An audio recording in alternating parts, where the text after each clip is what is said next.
আন্তর্জাতিক মাদক বিরোধী দিবস উপলক্ষে পদযাত্রা বুধবার ঝাড়গ্রাম জিআরপি থানার পক্ষ থেকে পালন করা হলো আন্তর্জাতিক মাদক বিরোধী দিবস। ঝাড়গ্রাম স্টেশন জুড়ে রেল কর্মী ও জিআরপি থানার পুলিশ কর্মীদের নিয়ে পদযাত্রা করা হয়। পাশাপাশি সকল পথ চলতি মানুষদের সচেতনতামূলক বার্তা দেওয়া হয়। এই পদযাত্রায় উপস্থিত ছিলেন ঝাড়গ্রাম জিআরপি সহ রেল পুলিশের অন্যান্য পুলিশ আধিকারিকেরা। ঝাড়গ্রামে বেআইনিভাবে মাদকদ্রব্য ব্যবহার করা থেকে বিরত থাকার বার্তা দেওয়া হয়।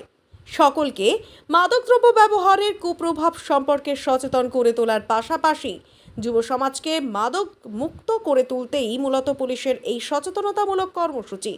সেই কারণে মাদক বিরোধী দিবস কর্মসূচিকে সামনে রেখে রেল পুলিশ কর্মীদের নিয়ে সচেতনতামূলক এক পদযাত্রার আয়োজন করা হয়েছিল।